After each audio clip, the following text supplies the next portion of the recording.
Let's talk more about this now with Hodan Omaar. She is a senior policy analyst at the Information Technology and Innovation Foundation. Good to have you with us. So what are the main things that you take away then from this meeting of the minds, if you will?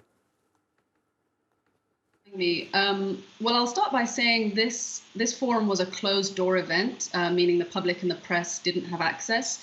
And there is seemingly good reason for this. You know, the public hearings, which are also happening on their own, aren't the most effective process for crafting AI legislation because typically they only include a few witnesses and only allow for a few questions from members of Congress. So the meeting that we're talking about is involved over 20 kind of leaders in tech, and it's one of many forums that we'll see over the fall.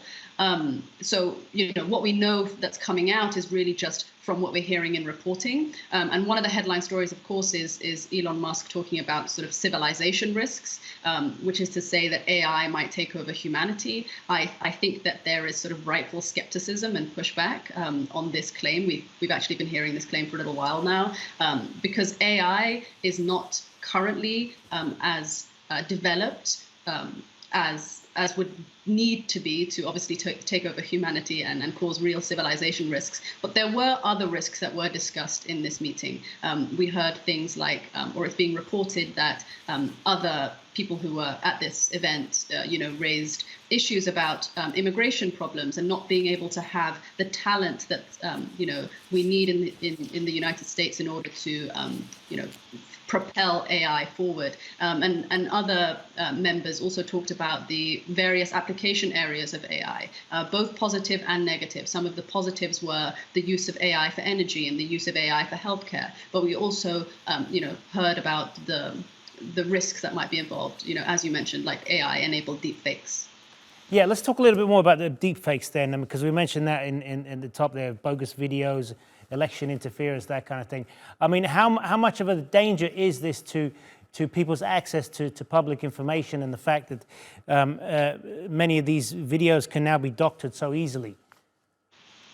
Yes, I think it's important to recognize that election interference and mis and disinformation more broadly and deepfakes are all, well, except for deepfakes, are all sort of problems that existed before AI and will exist whether or not we have AI. Deepfakes is a particular part of the problem that is sort of these doctored images, which is going to be a problem. And, what we're hearing from policymakers here in the United States is, real concern, especially with the upcoming election cycle. But the real problem is, how do you address it, right?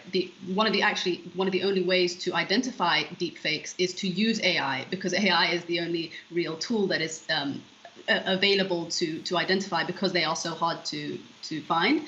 And so it's a sort of self-fulfilling cycle where you need to develop better AI in order to catch deepfakes, but then you're creating better AI which can be used for deepfakes. And so one of the proposals out there is to better identify AI-enabled content. And it's this idea of provenance and content provenance, which is to say, no matter when you see a piece of information, can you know where it came from, whether that be a photo that was uploaded on, say, Twitter by, a government entity. It's more about knowing where any piece of information comes from.